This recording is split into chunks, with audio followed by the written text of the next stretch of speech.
Ram Jai Ram Jai Jai Ram Shri Ram Jai Ram Jai Jai Ram Shri Ram Jai Ram Jai Jai Ram Shri Ram Jai Ram Jai Jai Ram Shri Ram Jai Ram Jai Jai Ram Shri Ram Jai Ram Jai Jai Ram Shri Ram Jai Ram Jai Jai Ram Shri Ram Jai Ram Jai Jai Ram Shri Ram Jai Ram Jai Jai Ram Shri Ram Jai Ram Jai Jai Ram Shyam बोली श्री रामचंद्र महाराज की जय। आज health day special ये paper निकला है। इसमें लिखा है कि स्वास्थ्य विशेष दिन है आज हेल्थ डे पर। साफ साफ स्पष्ट लिखा गया। यहाँ पर लिखा हुआ है वर्ल्ड हेल्थ डे, विश्व स्वास्थ्य दिवस के रूप में ये मनाया जा रहा। इसमें लखनऊ शहर के तमाम सारे जो क्लिनिक वाले हैं डॉक्टर्स, उन्होंने अपना विज्ञापन छापा है। कोई कैंसर में बहुत स्पेशलिस्ट है, कोई बच्चे जिनके पास निसंतान है उनको बच्चे पैदा कर सकते हैं, कोई सचिन वर्ल्ड हेल्थ डे पर हेल्दी बोन्स के लिए बात कर रहे हैं।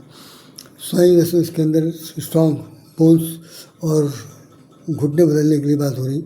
यहाँ पर निसंतान की बात हो रही। इसके अंदर मनोवैज्ञानिक रोग चिकित्सक के लिए रूप में है और ये बेहतर स्वास्थ्य के बारे में मतलब ये भिन्न भिन्न प्रकार के लोगों ने अपनी स्पेशलाइजेशन प्रकट किया है। बाकी स्वास्थ्य हेल्थ डे स्पेशल या वर्ल्ड हेल्थ डे पर कोई चीज़ निकला नहीं है पेपर के नाम पर। तो मैं चलिए दो शब्द बात करना चाहता हूँ, कर रहा हूँ। देखिए, ये मैंने इससे पहले कई एक एपिसोड बनाए हैं बहुत पहले, लेकिन इस वक्त जो है वो टॉपिक भी मुझे कुछ ज़्यादा चर्च नहीं रहा, फिर भी मैं बना रहा हूँ। तो एक चीज़ आपको मैं बता दूँ जो बहुत ही इम्पोर्टेंट है। इसके अंदर ये लिखा हुआ है कि विश्व स्वास्थ्य दिवस है और ये हमेशा 7 अप्रैल को मनाया जाता है। ये एक संगठन है एक प्रकार का जो विश्व संगठन है। इसके अंदर 193 सदस्य हैं, सदस्य देश हैं। उन सब लोग मिलकर संगठन जैसे वर्ल्ड हेल्थ ऑर्गेनाइजेशन, विश्व स्वास्थ्य संगठन उसी टाइप है। और इसके अंदर 2 और अलग से देश जो है अलग से मनोनीत संबद्ध किए जाते हैं, ऐसा इसमें लिखा हुआ है। और वो संयुक्त राष्ट्र संघ की ये इकाई है, संयुक्त राष्ट्र की यूनाइटेड नेशनल ऑफ किंगडम की ये इकाई है। और इसका जो नारा है कि स्वस्थ रहिए और तन मन से मस्त रहिए, ये इनका नारा जैसा लिखा हुआ है। धन तो फिर मिल जाएगा लेकिन स्वास्थ्य तो नहीं मिलेगा। धन तो फिर मिल जाएगा, स्वास्थ्य नहीं मिलेगा। स्वच्छता को अपनाइए और बीमारी भगाइए, ये इनका स्लोगन है, नारा लगा रहे। स्वच्छता को अपनाइए और बीमारी को भगाइए, व्यायाम कीजिए ताकि शरीर हष्ट पुष्ट रहे। इसके बाद 5वां इनका दिया हुआ है कि स्वास्थ्य सबसे बड़ा उपहार है। ये कितने लोग नहीं जानते हैं, सबसे बड़ी बात यह जो दिया जा रहा। खैर, इस से आवास रूम था। अच्छा, इलाज से आवश्यक है रोकथाम करना। इलाज करने से अच्छा है कि प्रिकॉशन लेना बहुत ज़रूरी है, उससे आपका रोग दूर हो सकता है। इसके बाद स्वस्थ तन तो मस्त तन। स्वास्थ्य संबंधी समस्याओं पर आपसी सहयोग एवं मानक विकसित करने का ये संस्था है। स्वास्थ्य संबंधी समस्याओं का आपसी सहयोग के साथ निदान और साथ साथ ये कि एक मानक मैंने एक स्टैंडर्ड, एक पैमाना बनाना है जिससे उसका विकास किया जा सके। ये इतनी सी बात इसमें हमने जो पढ़ी लिखी है। अब हम 2 शब्द कहना चाहते हैं जो हमारे मन से मैं कह रहा हूँ। मुझे किसी से कुछ नहीं दिखाना लिखा, तो मैंने पढ़ा है।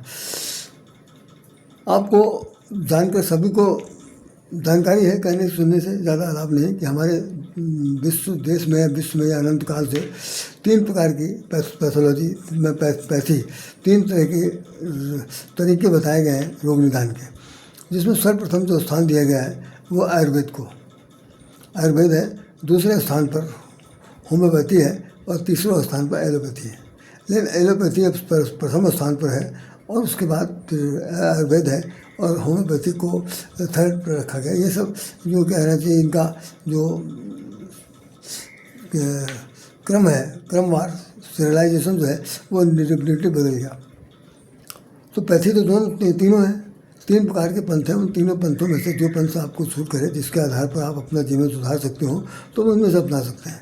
तो आयुर्वेद वालों के लिए तो तमाम सारे आशो हैं और सिरप दिए गए हैं और तमाम चूर्ण है, चूर्ण चटनी है, इस तरह की चीज़ें दी जाती हैं। यूनानी दवाखाना जो है उसमें भी यही सब है, इस तरह की बात की जाती है। आयुर्वेद का नाम जो लिया जाता है, जब लिया जाता है तो आपके दिमाग में, आपके दिमाग में एक बात आनी चाहिए कि आयुर्वेद जो आयु को बढ़ावे, ऐसा वेद शास्त्र जो आयुर्वेद जो आयु को बढ़ाने की क्षमता रखता हो, ज्ञान का वो संचित कोष, जिसके आधार पर व्यक्ति विशेष जो है दीर्घायु हो सकता है, खा करके, मस्त रह करके, हर तरह के उसके दिशा निर्देश को पालन करके वो अपने जीवन को दीर्घायु बना सकता है। मतलब 100 साल तो मामूली बात है, उसके बाद कितने दिन जी जाएगा उसका बोनस पॉइंट है। तो पहली चीज़ तो आयुर्वेद का नाम ही है। दूसरा आपका होम्योपैथिक है, नाम तो होमो मैंने घर। दूसरी चीज़ ये है कि वो उसको होम्योपैथिक में ज़्यादा उसमें टीम झाम नहीं है, बूंद बूंद टपकाना है, मीठी गोली के साथ खाना है। ठीक हो गए तो बहुत ठीक है, नहीं ठीक हो गए तो भैया जो जहाँ जाएगा चला जाएगा। तीसरा नंबर का जो जिसे हम लोग कह रहे हैं आज वो पहले स्थान पर है, उसका नाम एलोपैथिक है। एलोपैथिक के अंदर टैबलेट दी जा रही है, भिन्न प्रकार की टैबलेट दी जाती है और उसमें एक ऐसा कुछ कर दिया गया है, पूरे वर्ल्ड फेम है, ये सबको पता है कि एलोपैथिक के अंदर सबसे ज़्यादा लाभ की गुंजाइश है। रुपये 2 रुपये की आने वाली गोली, 50 पैसे, 1 रुपये वाली आने वाली गोली जो है वो 50-50, 100 रुपये की बिकती है। इंजेक्शन जिनकी कीमत बहुत कम से कम हो सकती है, उनको भी बहुत बड़े पैमाने में बेचा जाता है। कोरोना काल के बीच में जिस वक्त यहाँ पर दवाइयों का अभाव हो गया था और कोई भी दवा नहीं उपलब्ध हो पा रही थी, पैरासीटामोल खिलाया जा रहा था, उसमें आप ये मान के चलिए, जान के चलिए, समझदारी सबसे सुनी होगी कि खास तौर से वो जो इलाज कर रहे थे, वो इलाज नहीं कर रहे थे, वो उनको मारने के लिए बाकायदा लिटा रहे थे। सारे जितने भी शरीर के कंपोनेंट्स हैं, मरते ही उनके सब निकाल लिए जाते थे और उसकी सप्लाई देशों विदेशों में होती थी, या वो खुद ही अस्पताल के मालिक करते थे। अस्पताल का मुर्दा घाट हो गया था, अब उसमें कहना सुनने की जरूरत ही नहीं है। सबको जो यहाँ से जा रहा है जिंदा, वो वहाँ से पैक होकर के आ रहा था, मर के आता था सब कुछ। तो वहाँ पर उसमें बताते थे कि एक इंजेक्शन जिनकी कीमत मान लो थोड़ी देर के लिए 800 रुपये, 900 रुपये, वो 80-80 हज़ार के मिले इसमें उस पीरियड में। जो ऑक्सीमीटर जिसकी कीमत आज की तारीख में 800 है, उस वक्त 8,000 रुपये थी। जिस इंजेक्शन को हम लोग लगाने के लिए दौड़ भाग करते थे, वो इंजेक्शन कहीं मिलता नहीं था, अगर मिल जाता था तो उसकी कीमत भी आपके जेब से नहीं चुकाई जा सकती, इतनी बड़ी कीमत थी। दुकानें खुली हुई आई। हमारे माननीय प्रधानमंत्री जी ने इस पर बहुत गहन तरीके से विचार किया, जो भी किया उन्होंने जन औषधि के प्रधानमंत्री जन औषधि केंद्र योजना के अंतर्गत कुछ केंद्र खोले हैं। तो वो खुद बता रहे थे भाषण में कि पूरे भारतवर्ष में 20,000 उन्होंने ये जन औषधि केंद्र खोले हैं और उन्होंने कहा कि 50% से लेकर 90% तक सस्ती दवा इन केंद्रों पर मिल रही है। 50% में आधी रकम का, उसके बाद 50% से बढ़ करके और बहुत सारी दवाइयाँ हैं जिनकी कीमत कमीशन घट करके केवल 10% में मिल जाएगा आपको, 90% तक की कमीशन है उसके, और आपको सस्ती दवा मिल जाएगी। लेकिन हमारी मूर्खता, हमारी बदतमीजी, हमारे पूर्वाग्रह, हमारी जो समझ है, वो हमें आखिर में घसीट के वहीं ले जाती है जहाँ पर कमीशन खो बैठे हुए, दवाइयाँ देने के लिए बैठे हुए उनके साथ। और उनके जो दादा हैं जिनके कदम से दवाई लिख के बाहर आती है, वो है डॉक्टर साहब। कहा जाता है कि भाई वो हमारे जीवनदाता हैं और दूसरे भगवान हैं, धरती भगवान हैं। वो अब भगवान नहीं है, मनुष्य भी नहीं है। उनके जो कर्म है वो निश्चित रूप से वो किसी से तुलना नहीं जा सकती। बैड सेंस में मैं बोल रहा हूँ, अतुलनीय हो गए। वो बहुत ही ज़्यादा मारक है, बहुत ज़्यादा क्रूर है, निर्दयी है, हृदयहीन है और सबको हताशा की गोली खिलाने वाले लोग। अब डॉक्टर भगवान नहीं रहा, कभी हमारे समय में था भगवान। आज से कम 20 साल भी पहले कुछ डॉक्टरों के अंदर जरा बहुत भी मानवता इंसानियत थी, अब नहीं है, बिल्कुल नहीं है। और वो लोग क्या कर रहे हैं सब लोग जानते हैं। फीस उनकी इतनी बढ़ गई है कि वो 500 से शुरू हुई थी, अभी तो पहले तो बहुत समय पहले तो 150 में काम चल जाता था, 200 हुआ, 51 हुआ, 300 हुआ, 400 हुआ, 500 हुआ, 700 हुआ, 800 हुआ। अब जो है वो 1000, 1200, 1500, 2000 और 2500, जैसा डॉक्टर का नाम है, रिनाउंड है, वैसा फीस। अब उसमें फीस देने के बाद वो कलम चलाएगा तो 2 लाइन लिखेगा, एक सिरप ले लेना, एक रात की नींद की दवा ले लीजिएगा, एक विटामिन ए लीजिएगा, एक विटामिन ओ ले लीजिएगा, इसके बाद चलेगा। कुछ डॉक्टर हैं जो अपनी बुद्धिमत्ता दिखाते हैं कि एक साथ 10-20 दवा लिख दिया, अब दवा जितनी बिकेगी उतना कमीशन, ये समझ लीजिए। तो दोहरा लाभ अगर नहीं है तो डॉक्टर किस बात की। पढ़ करके आए हैं 40 लाख रुपए खर्च करके, अगर हर महीने 40 लाख नहीं कमाया तो क्या कमाया। जहाँ जहाँ जाते हैं जिस प्राइवेट कंसर्न में काम करने के लिए, वहाँ के जो मालिक हैं वो उनके साथ पैकेज है, उन्होंने कह रखा कि जो भी क्लाइंट आए मिनिमम उससे 10 लाख रुपए ऐंठना है। बीमारी हो चाहे ना हो, बीमारी पैदा करो, पहले बीमार उसको करो, बीमार करने के बाद फिर कहो, उसके जिम्मेदार से कहो कि ये मरने वाले हैं, इनकी जान बचेगी नहीं, अगर आप कहें तो इनका ऑपरेशन ज़रूरी हो गया, और ऑपरेशन के लिए बिल्कुल अपना पहले से तैयार रखें थिएटर, ऑपरेशन थिएटर, उसके अंदर बाकायदा गया और वहाँ से कट छट करके चलाया। अब लाखों रुपए हो गए। जिस उम्मीद से गया था कि भैया गए हैं, बाबू गए हैं, आएंगे तो चलो बहुत अधिक 50-60 हज़ार रुपये, लाख रुपये खर्च हो जाएगा, किसी भीख नहीं मांगने पड़ेगा, उनको वहाँ से लौट के आते इसमें अपने आपको 50 लाख तक का पड़ता है। एक से एक हमने लोगों को देखे हैं कि यहाँ पर एक सज्जन की दुकान थी, उनकी बेटी वहाँ डॉक्टर काम करती थी, डॉक्टर थी वो अपने इसी भरोसे ले गए थे कि हम तो ठीक कर लेंगे। मालिक के साथ 65 लाख रुपया उनके खर्च हो गया और उनको कैंसर घोषित कर दिया। मालिक 60 साल की एज में उनकी डेथ हो गई। बाकी पैकेट बांध के सब दे दिए। तो ये कारनामा मैं सिर्फ इसलिए नहीं बता रहा हूँ कि आप सुन करके हंसो या सुन करके आश्चर्यचकित हों, बिल्कुल नहीं। ये जो स्वास्थ्य केंद्र खुला हुआ है, जो वर्ल्ड में, ये विश्व स्तर पर किस लिए, किसके लिए भाई। 364 दिन किसी ख्याल नहीं आता, 65वें दिन समझ में आता है कि आज इसका दिवस है। इस दिवस में आप किसको क्या चीज़ देना चाहते हैं।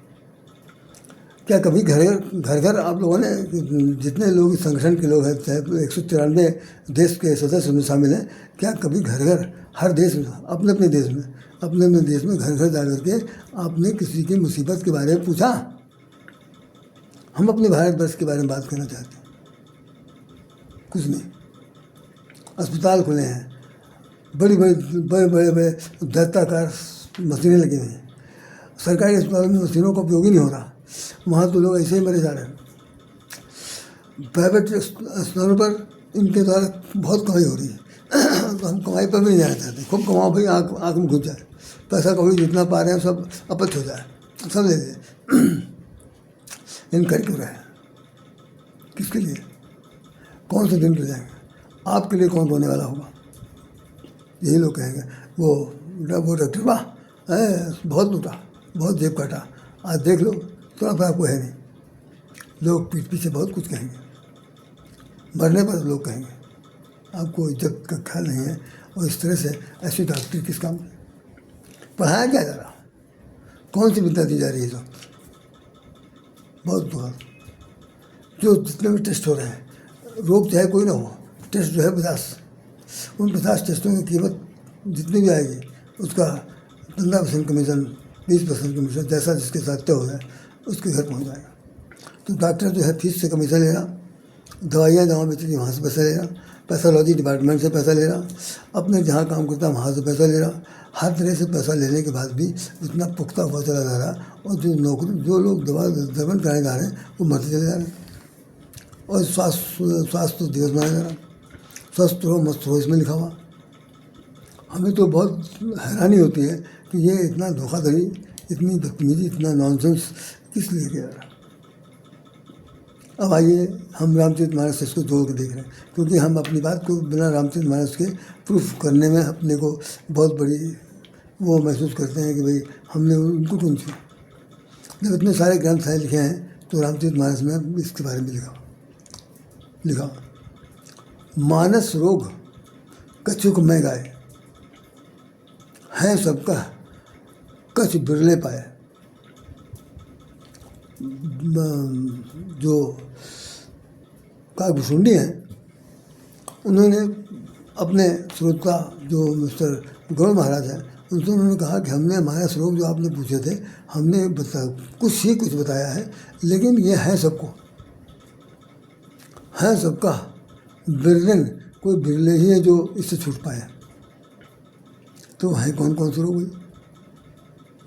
देखिए आयुर्वेद जो है 3 चीज़ों पर आधारित है, बाकी दोनों पैथी जो है वो हजारों पैथों पर आधारित है, हजारों। और आयुर्वेद के अंदर पहला शब्द जो है, पहला शब्द ये काम है। काम बात। आज बुढ़ापे में देखेंगे सबसे ज़्यादा लोगों को रोग होता है तो बात रोग होगा, लिखा रहता है। बात रोग के कारण ही ये तमाम तरह के ऐसा परेशान या दिमाग या एंजाइटी और पागलपन, गैस का बनना, असहाय महसूस करना, ये सब गैस बराबर है। खाना ठीक से नहीं पच रहा, हवा ठीक से पास नहीं हो रही है, कब्जियत की बराबर बनी हुई है, और साथ साथ सिर चकरा रहा, हार्ट में बीटिंग ज़्यादा बढ़ रही है, अभी कम हो जा रही है, ज़्यादा हो जा रही है, इसके साथ शुगर हो गया, फिर और कुछ हो गया, मतलब रिलेशन टू रिलेशन चलता रहता। और है क्या? काम बात। वो सामने लिखा है कि काम के द्वारा गैस्ट्रिक ट्रबल पैदा होती है। गैस्ट्रोलॉजी वाला डिपार्टमेंट खुला हुआ, हर डिपार्टमेंट, तो वहाँ पर कौन सा गैस निकाला जा रहा? कुछ नहीं। जब तक मरणासन में ना लेट जाए कोई गैस्ट्रो नहीं, कुछ नहीं। तो काम बात। हम लोग में से कोई व्यक्ति ऐसा नहीं है, भाई माफ़ी चाहता हूँ, अब हम लोग हिंदी में धार्मिक बात कर रहे हैं, कोई व्यक्ति ऐसा नहीं है जो काम के प्रति आतुर ना हो। कोई भी ऐसी कामनी नहीं है जो काम को प्राथमिकता न देती हो अपने जीवन में। और इस पर ही सारा दारोमदार रुका हुआ कि काम से ही बीमारी फैलती है, काम के द्वारा ही आपका ये मेंटल डिस्टर्ब होता है, काम से ही आपका हार्ट की प्रॉब्लम आती है, काम के द्वारा ही फेफड़ों में प्रॉब्लम आती है, काम के द्वारा ही आपके छोटी बड़ी आंतों में कैंसर की बीमारी हो जाती है, काम के द्वारा ही दिमाग के अंदर ऐसी चक्करहट होती है कि जी नहीं पाता। और उससे मुक्ति कोई दवा नहीं। गैस की दवा दे दिया, जाइए भाई चपाइए, दो एक दवा नींद की दे दी, जाओ सो, जब उठना फिर खाना खा लेना, फिर सो जाना, फिर खाना खा लेना, कोई प्रॉपर इलाज नहीं। गैस कैसे बन रही इसके लिए कोई इलाज नहीं। नींबू को पानी पी लेना, ये समरस कर लेना, नींबू खा लेना, यही सब चलता है। डॉक्टरों की जेब भरे जा रहा है। तो हमारे यहाँ काम के द्वारा जितनी बीमारियाँ हैं प्राथमिकता ही दी है। और वैसे भी हमने एक बार कहा होगा कभी आपसे कि काम बात जो है, काम जो बात रोग पैदा करता है, वायु गैस पैदा करता है, उसकी सबसे बड़ी विशेषता क्या है कि आपको बेकाम कर देता। समय से पहले बुढ़ा बना देना, समय से पहले बुढ़ा बना देना, और वो कामातुर होकर के सेटिस्फेक्शन तो फुल फ्लैश लाइफ भर नहीं मिलता। नतीजा है कि आदमी आधे ज़्यादा परेशान होकर के जी रहे होते हैं। कहने के लिए जिस किसी से कहेंगे तो यही कहेंगे गैस्ट्रिक है, गैस बनती है।